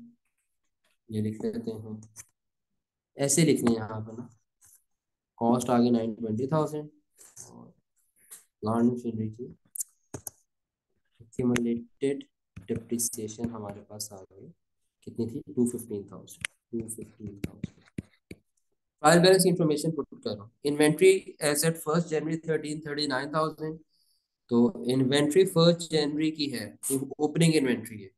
और यहाँ पर आप देखो परचेज भी है, तो इसका मतलब है एग्जांपल 7 पीरियोडिक मेथड की है। तो इसलिए इन्वेंट्री जो है कितनी है, 39,000। ये हम क्या करेंगे, कॉस्ट ऑफ सेल्स में ऐड करेंगे, 39,000।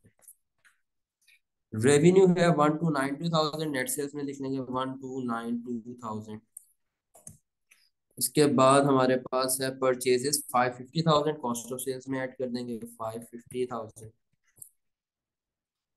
कैपिटल हमारे पास 173,000 है, इक्विटी में लिख देंगे कैपिटल में 173,000। डिस्ट्रीब्यूशन एक्सपेंसेस है 116,000, तो डिस्ट्रीब्यूशन एक्सपेंसेस में हम लिख देंगे 116,000। एडमिन एक्सपेंसेस में है 241,000, तो एडमिन एक्सपेंसेस में हम लिख देंगे भाई 241,000। बैड डेट्स है 23,500, बैड डेट्स याद रख लो 23,500, यहाँ पे एक नोट लिख लो अपने पास। बैड डेट्स बाद में इसको मैं एक्सप्लेन करूंगा। Bad debts are club into admin expenses. Bad debts are club into admin expenses. Bad debts को एडमिन एक्सपेंसेस में ही क्या करते हैं, क्लब कर देते हैं आमतौर पे। तो 23,500 जो है मैं एडमिन एक्सपेंसेस में ही प्लस कर दूंगा 23,500। उसके बाद लोन आ गया 400,000 का, हम लिख लेंगे लोन नॉन करंट लाइबिलिटी में, लोन लिख लेंगे 400,000 का। ट्रेड रिसीवेबल्स 200,000 हम लिख लेंगे करंट एसेट्स में। करंट एसेट्स में याद रखिएगा नेट ट्रेड रिसीवेबल्स जो करते हैं वो आ जाएंगे 200,000 के। और ट्रेड पेएबल्स है 73,500, तो हम लिख लेंगे ट्रेड पेएबल्स भी 73,500। 73,500 कहाँ लिखे जाएंगे, करंट लाइबिलिटीज में, ट्रेड पेएबल्स 73,500।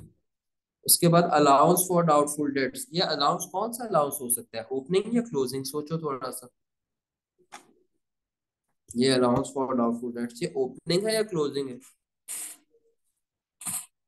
हमने भी बात की, जो ट्रायल बैलेंस में गिवन होगा वो अलाउंस ओपनिंग होगा। और ओपनिंग अलाउंस को क्या करते हैं, माइनस करते हैं बैड डेट्स एक्सपेंस से।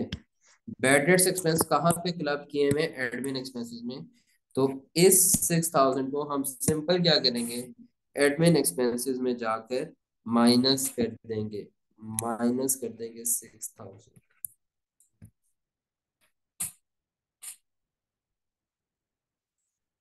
ठीक है। उसके बाद इंटरेस्ट पेड ऑन लोन 12,000, ये फाइनेंस कॉस्ट है हमारे पास, हम यहाँ पे 12,000 लिख लेंगे। और बैंक है 58,000, तो बैंक हमारे पास करंट एसेट आ गया, वो हम लिख लेते हैं 58,000। तो इस तरह हमने क्या किया है, ये जितनी ट्रायल बैलेंस की इंफॉर्मेशन थी डेबिट या क्रेडिट साइड पे, आपने फॉर्मेट में रिकॉर्ड कर ली वंस। वंस का मतलब क्या है, ये 920,000 दो बार नहीं लिखा, 173,000 दो बार नहीं लिखा, सारी फिगर्स को एक बार लिखा, ये मतलब है वंस का, कि जितनी इंफॉर्मेशन यहाँ पे गिवन थी उसको हमने फॉर्मेट में एक एक बार रिकॉर्ड कर लिया, उसको हमने फॉर्मेट में एक एक बार रिकॉर्ड कर लिया।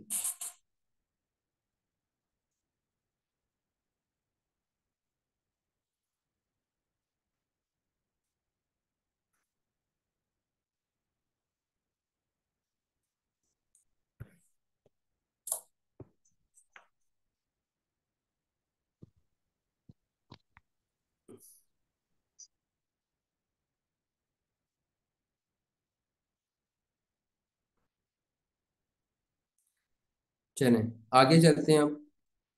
ठीक है। The following additional information as at 31 December 13 is available. उन्होंने कहा कि भाई एडिशनल इंफॉर्मेशन भी है, भाई इसको भी कुछ करो, इसको भी रिकॉर्ड करो, ये एडिशनल इंफॉर्मेशन भी आपके पास अवेलेबल है। तो अब इसको कैसे रिकॉर्ड करेंगे, इसको ना मैं यहाँ पर आप, मैं यहाँ जगह बना के ना इसके साथ ही मैं आपको रिकॉर्ड करके दिखाई दूंगा। पहली एडिशनल इंफॉर्मेशन कैसे रिकॉर्ड होगी,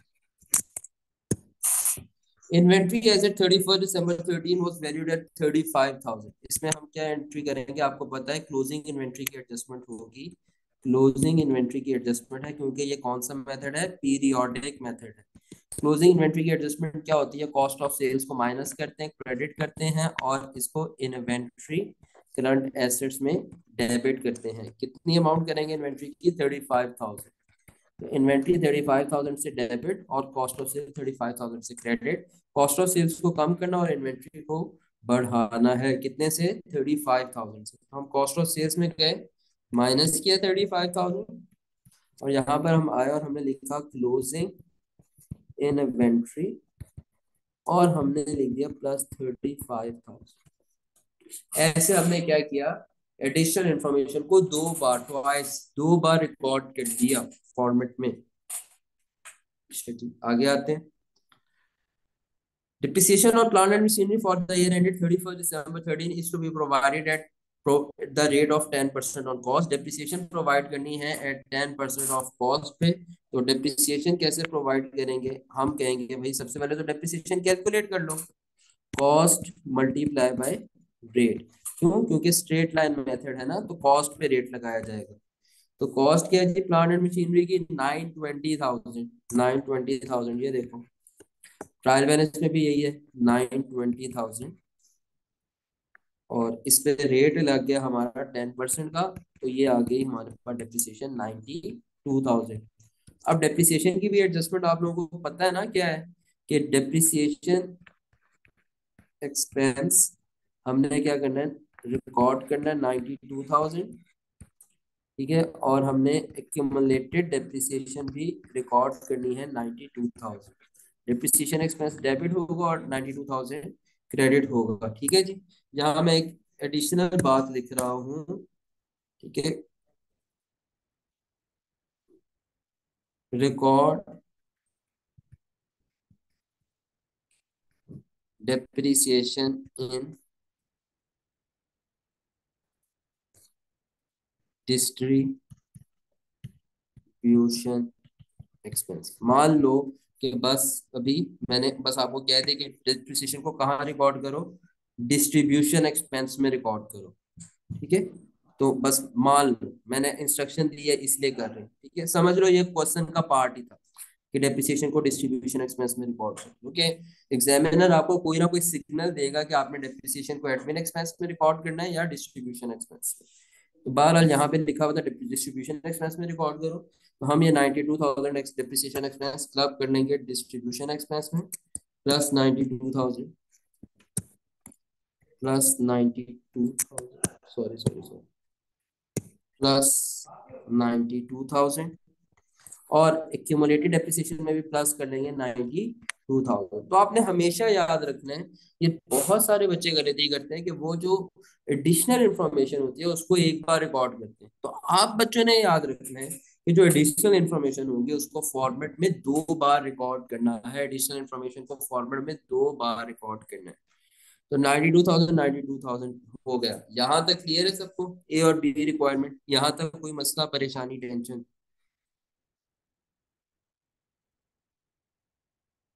सर जी जी। सर हमने जो से प्रॉपर्टी है plant and machinery minus cost, sir ये आपने कैसे लिखा है इसकी नहीं पता चल रहा। क्या लिखा है? फॉर्मेट में plant and machinery minus cost और फिर नीचे माइनस एक्यूमुलेटेड डेप्रिसिएशन। माइनस नहीं है, माइनस नहीं है, माइनस नहीं है भाई, माइनस नहीं है। ठीक है, ऐसे कर लेते हैं। ठीक है, माइनस नहीं था वो, कोलन समझते चले, क्या प्लांट एंड मशीन की कॉस्ट और प्लांट एंड मशीन की एक्यूमुलेटेड डेप्रिसिएशन। Okay sir. ठीक है, माइनस नहीं। There are accrued distribution expenses, बहुत आसान है। Accrued distribution expenses 7,500 and prepaid admin expenses of 4,000। तो एक्रूड एक्सपेंस को क्या करेंगे, एक्रूड एक्सपेंस को डिस्ट्रीब्यूशन एक्सपेंस में भी रिकॉर्ड करेंगे, डेबिट करेंगे कितने से, 7,500 का, और एक्रूड एक्सपेंस लाइबिलिटी भी रिकॉर्ड करेंगे, यानी कि क्रेडिट करेंगे 7,500। एक्रूड डिस्ट्रीब्यूशन एक्सपेंस, पहले डिस्ट्रीब्यूशन एक्सपेंस रिकॉर्ड कर लेते हैं, प्लस 7,500, नीचे लेके जा रहा हूँ ताकि हमारे टोटल्स को डिस्टर्ब न करे, प्लस 7,500। ठीक है, और प्रीपेड एडमिन एक्सपेंसेस हैं 4,000 के, इसको भी हम रिकॉर्ड कर लेते हैं। प्रीपेड एडमिन एक्सपेंस की क्या एंट्री होगी, एडमिन एक्सपेंस को माइनस करेंगे, क्रेडिट करेंगे 4,000 से, क्योंकि prepaid expense is not an expense, prepaid expense is an asset. तो हम क्या करेंगे, प्रीपेड एक्सपेंस एसेट क्रिएट करेंगे 4,000 से। तो अब यहाँ पर 4,000 एडमिन एक्सपेंसेस में से माइनस कर देंगे 4,000, और हम यहाँ पर एक प्रीपेड एक्सपेंस नाम का एसेट क्रिएट कर लेंगे 4,000 से।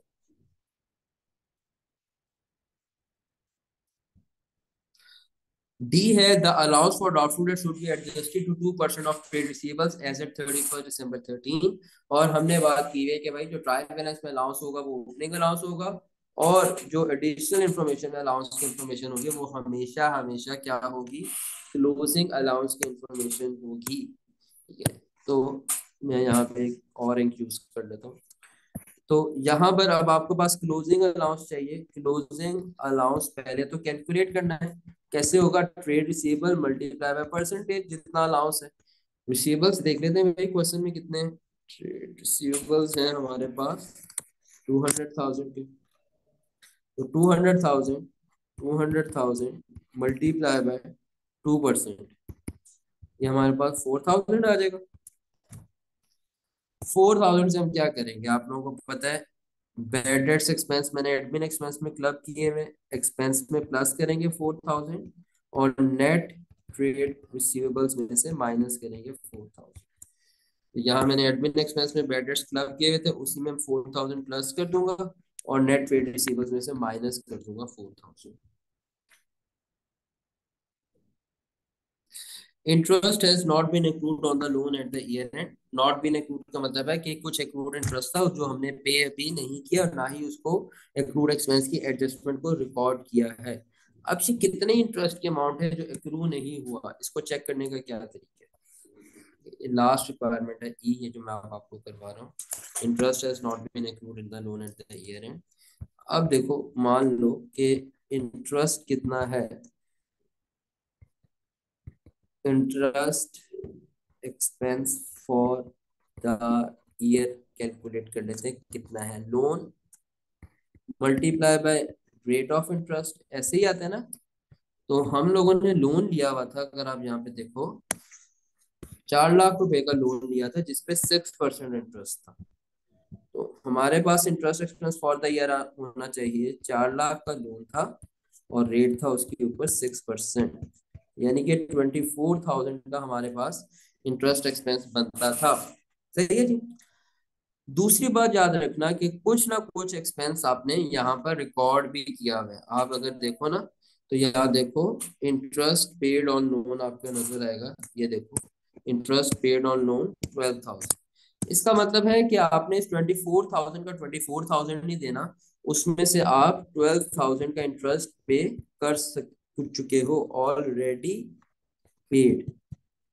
इसका मतलब है ये जो बाकी बच गया 12,000, ये आपके पास अनपेड है, यानी कि ये आपके पास एक्रूड इंटरेस्ट एक्सपेंस है। और इसको एडजस्टमेंट रिकॉर्ड करने के लिए कि आप क्या करोगे भाई, इंटरेस्ट एक्सपेंस रिकॉर्ड करोगे, डेबिट करोगे 12,000 से, और एक्रूड एक्सपेंस लाइबिलिटी भी रिकॉर्ड करोगे, यानी कि क्रेडिट करोगे 12,000 से। तो इंटरेस्ट एक्सपेंस हमारे पास फाइनेंस कॉस्ट हमने लिखी हुई है, इसमें प्लस कर देंगे 12,000। देखो 12,000 लिखा हुआ था, 12,000 मजीद आएगा, 24,000 बन जाएगा। और यहाँ पर करंट लाइबिलिटी में हम लिख लेंगे एक्रूड एक्सपेंस, और इसमें भी प्लस कर देंगे 12,000, क्योंकि हमारा रूल ये है कि हमने सारी एडिशनल इंफॉर्मेशन को 2 बार फॉर्मेट में रिकॉर्ड करना है। ये हमने बना लिया फॉर्मेट। अब हमने क्या करना है, इसके बाद अब हमने इस फॉर्मेट को, हमने क्या फॉर्मेट बनाया, हमने ट्रायल बैलेंस की इंफॉर्मेशन लिखी, हमने उसके बाद क्या किया, सारी एडिशनल इंफॉर्मेशन को एम्बेड कर दिया। उसके बाद हमने इन फाइनेंशियल स्टेटमेंट्स को क्या करना है, क्लोज करना है। वो हमारा फाइनल स्टेप भी होता है, आप इसको ऐसे समझ सकते हो। नेट सेल्स हमारे पास आ जाएंगी 1,292,000। अब मैं चाहता हूँ कि आप मुझे फिगर्स कैलकुलेट करके बताई जाओ। 1,292,000 और कॉस्ट ऑफ सेल्स माइनस करेंगे, कितनी आएगी जी cost of sales.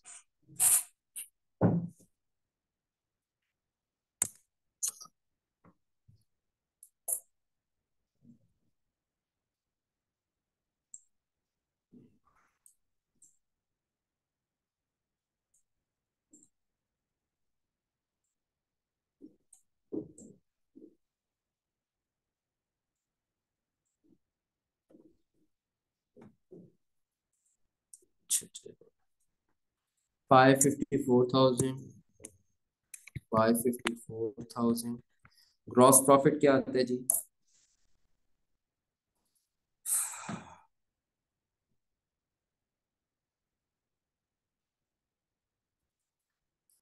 Gross profit है हमारे पास 738,000, 738,000। फिर हम लिखेंगे अपने एडमिन एक्सपेंसेस,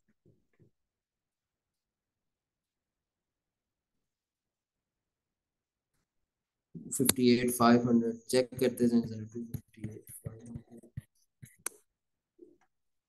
ठीक है। डिस्ट्रीब्यूशन एक्सपेंसेस आ जाएंगे जो हमारे पास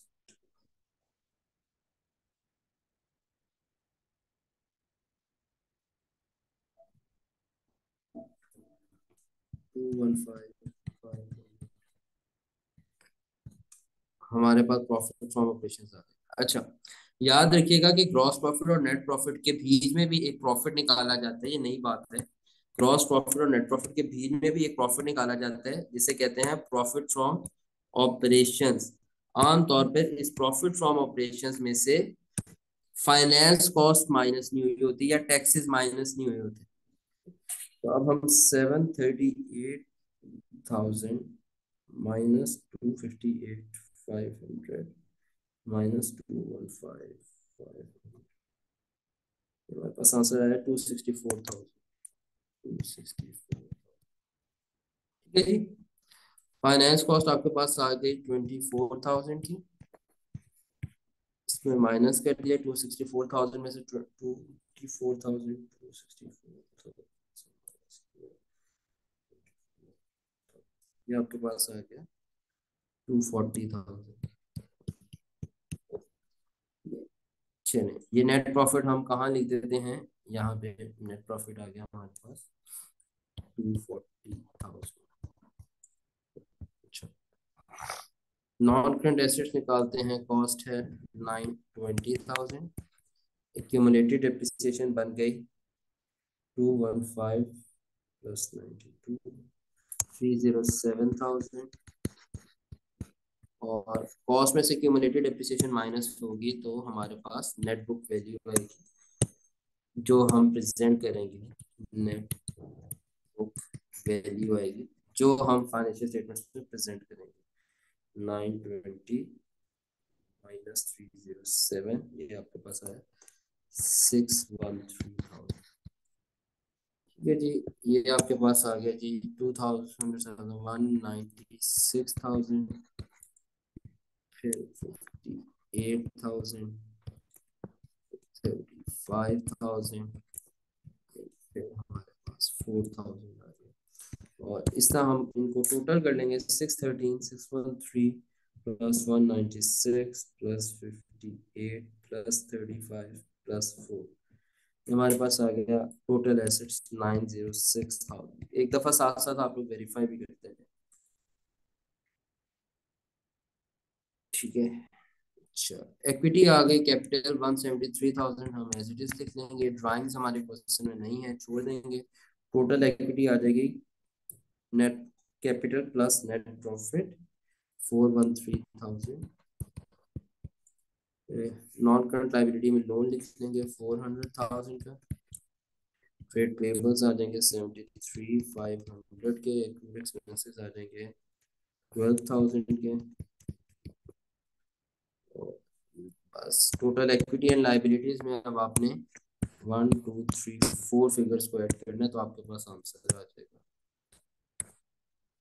ठीक है जी, करें जरा, क्या आता है? सेम आता है 413 प्लस 400 प्लस 73.5 प्लस, गड़बड़ लग रही है, कुछ गड़बड़ की है।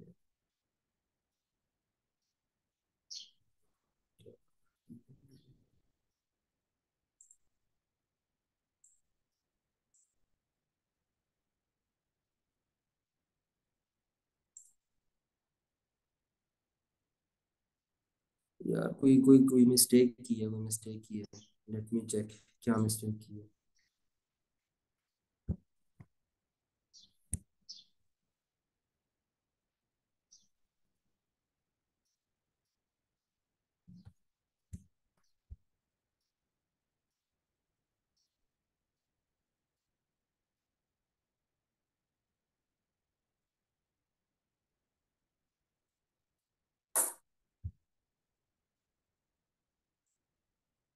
ठीक है,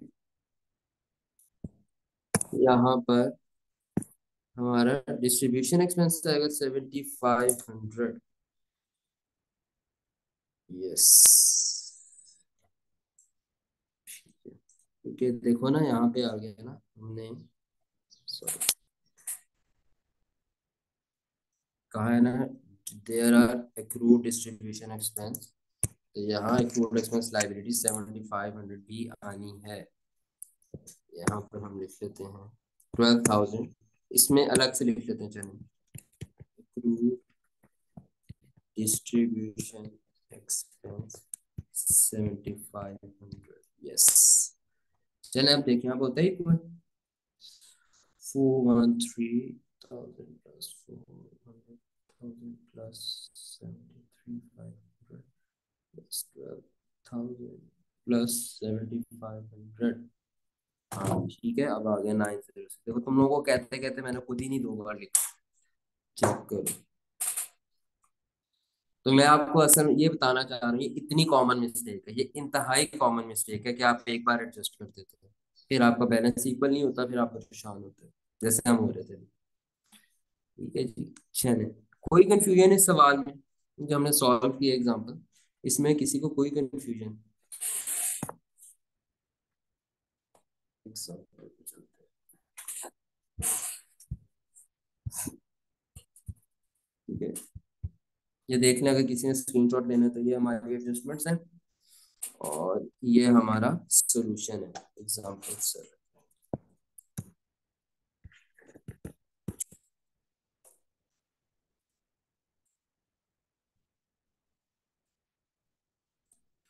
अच्छा,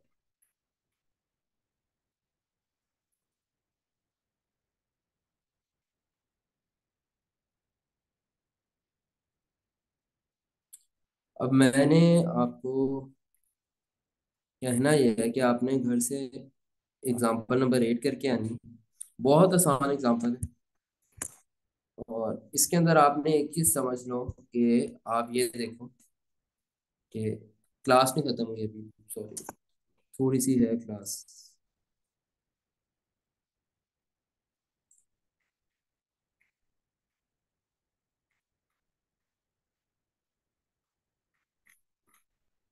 एग्जाम्पल 8 में ना एक करेक्शन कर लेना, यहाँ पर ना ये लिखा हुआ है आप अपने पास के there are accrued wages and salaries of ₹140,000। इसके आखिरी 3 जीरो हटा दो। ठीक है, accrued wages एंड salaries कितनी है, 140 की। और प्रीपेड रेंट एक्सपेंस जो 10,000 लिखा है ना, इसको भी हटा के कितना कर दो, 10 कर दो। ठीक है, ये एक एडजस्टमेंट आप कर लो अपने पास। ठीक है, accrued wages एंड salaries 140 कर लो, और प्रीपेड रेंट एक्सपेंस सिर्फ ₹10 का कर लो।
अच्छा जी,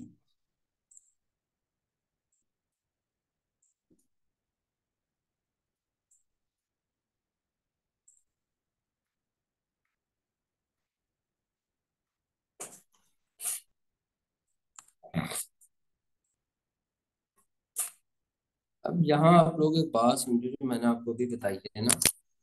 देखो, अदर एक्सपेंस को ना, हमारे पास अदर एक्सपेंसेस होते हैं, दो तरह के एक्सपेंसेस होते हैं। एक को हम कॉस्ट ऑफ सेल्स कहते हैं, और एक को हम अदर एक्सपेंसेस कहते हैं। एक को ग्रॉस प्रॉफिट के ऊपर एडजस्ट करते हैं, एक को ग्रॉस प्रॉफिट के नीचे एडजस्ट करते हैं।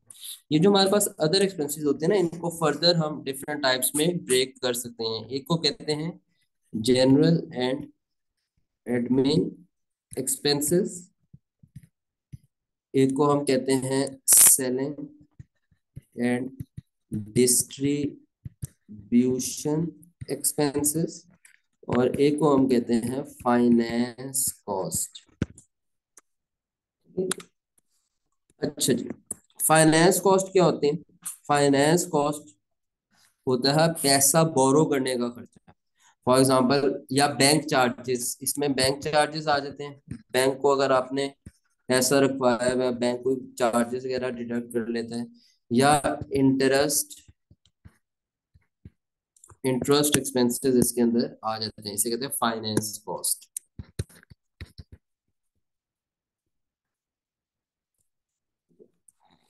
फिर होते हैं selling and distribution expenses. Cost of sales क्या होते थे? गुड्स एक्वायर करने का खर्चा। गुड्स को एक्वायर करने के लिए कितना खर्चा करना पड़ा, वो आते हैं। सेलिंग एंड डिस्ट्रीब्यूशन एक्सपेंसेस में आते हैं गुड्स को कस्टमर तक डिस्ट्रीब्यूट करना, गुड्स को सेल करने का खर्चा। गुड्स को सेल भी तो करना है ना, गुड्स जो है प्रोवाइड करनी है, उनको बेचना भी तो है। वो जो बेचने वाला खर्चा होता है वो कहाँ आता है, सेलिंग एंड डिस्ट्रीब्यूशन एक्सपेंस। इसके बड़े कॉमन एग्जांपल्स हैं, ये आप याद रख लो। इसमें आमतौर पे एडवर्टीजमेंट कॉस्ट आ सकती है, प्रमोशनल एक्सपेंसेस आ सकते हैं, सेल ऑफिस एक्सपेंसेस आ सकते हैं, कैरेज आउटवर्ड जो है ये भी आपका क्या होगा, सेलिंग एंड डिस्ट्रीब्यूशन एक्सपेंस होगा। इसके अलावा depreciation on depreciation on assets used for distribution distribution of goods, distribution of goods. उन एसेट्स की डेप्रिसिएशन भी इसमें आ जाएगी जिसको आप गुड्स डिस्ट्रीब्यूट करने में इस्तेमाल कर रहे हो। फॉर एग्जाम्पल मैं आपको कहता हूँ delivery vehicles, delivery vehicles. General and admin expenses क्या होते हैं, इदारा चलाने के खर्चे, ऑपरेशनल कॉस्ट आप इसको कह सकते हो, इदारा चलाने के खर्चे, ठीक है। ऑर्गेनाइजेशन रन करने के एक्सपेंसेस, ऑर्गेनाइजेशन रन करने के एक्सपेंसेस को हम क्या कहते हैं, जनरल एडमिन एक्सपेंसेस कहते हैं। इसमें आमतौर पे आप कह लें कि हेड ऑफिस एक्सपेंसेस आ जाते हैं, ठीक है। इसमें आप depreciation on assets used for admin purpose आ सकते हैं, इसमें ऑफिस सप्लाईज आ सकती हैं, ऑफिस सप्लाईज में स्टेशनरी वगैरह आ जाती हैं, और इसी तरह सेलिंग एंड डिस्ट्रीब्यूशन में सेल सप्लाईज आ सकते हैं, सेल ऑफिस रेंट आ सकता है। यहाँ पर एडमिन ऑफिस, एडमिन ऑफिस यानी कि हेड ऑफिस रेंट आ सकता है, ठीक है जी। तो कुछ आइडिया हो रहा है आप लोगों को जो मैं लिख ही जा रहा हूँ। प्लस एक बड़ी इंपॉर्टेंट चीज जो एडमिन एक्सपेंसेस में हम ऐड कर रहे होंगे वो bad and doubtful debts expense होगा, जो जनरल एंड एडमिन एक्सपेंसेस में क्लब हो रहा होगा। कॉस्ट ऑफ सेल्स में क्या आते हैं ये तो हमें क्लियर था, तो फाइनेंस कॉस्ट भी कोई इतनी लंबी चौड़ी लिस्ट नहीं।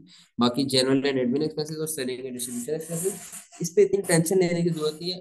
क्वेश्चन पढ़ के आमतौर पे हमें बहुत इजीली समझ आ जाता है कि भाई किसको हमने कहाँ पे क्लब करना है, तो इसलिए ज्यादा परेशान होने की इसमें जरूरत नहीं, बहुत सिंपल सा नॉलेज है। सही है जी। यहाँ तक कोई सवाल, यहाँ तक कोई कंफ्यूजन, यहाँ तक कोई मसला? हम आज की क्लास यहाँ तक ही रखेंगे, बाकी फिर हम इंशाल्लाह कल यहाँ से आगे बढ़ेंगे। मैं आपसे एक्सपेक्ट करता हूँ कि आप लोग एग्जाम्पल नंबर 8 सॉल्व करके आएंगे, और अगर सर कोई कंफ्यूजन आएगी तो मुझसे पूछ लेना। जी बताइए। सर ये जो आपने टेबल बताया है ना, इसे एक बार दोबारा बता दे सर, इसमें कंफ्यूजन है मुझे। किस जगह पे? सर ये जो गिवन इन ट्रायल बैलेंस पे अडेप्ट और डाउटफुल डेप्ट का। अच्छा वो जो ऊपर बनाया था। Yes sir, payable table. अच्छा ठीक है, एक सेकंड।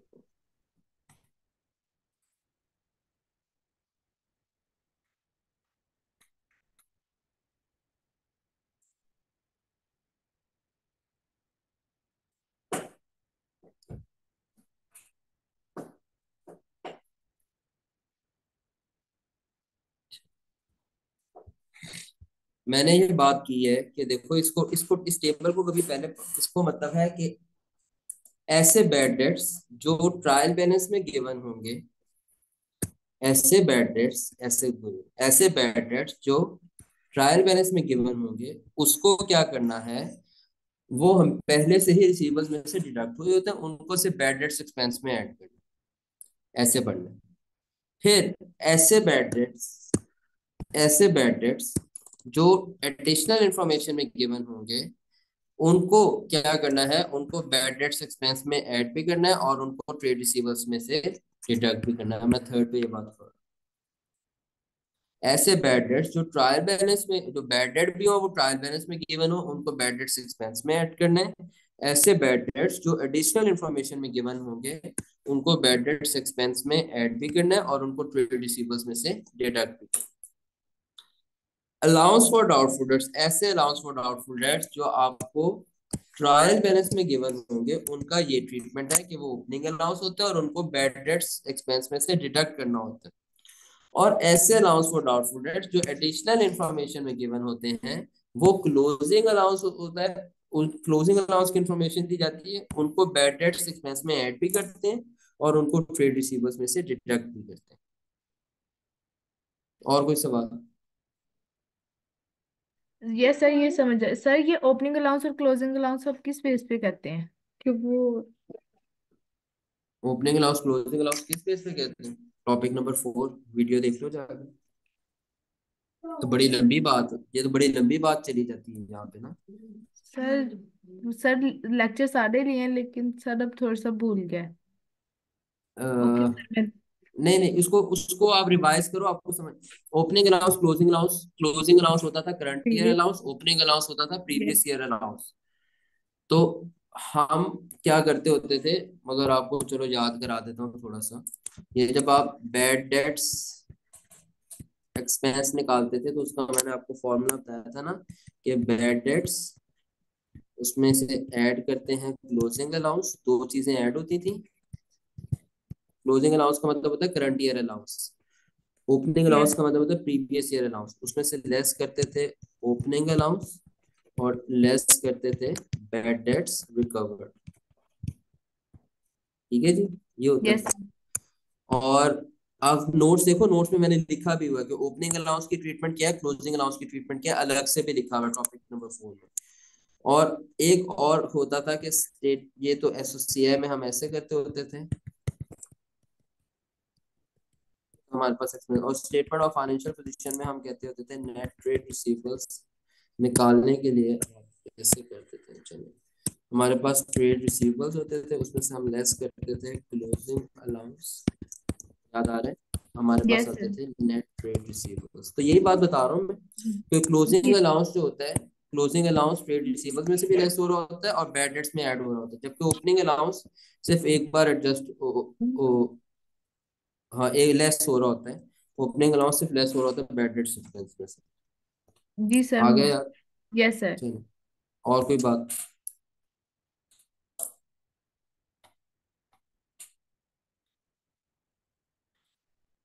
चले फिर, इजाजत है, ख्याल रखें अपना। अल्लाह हाफिज।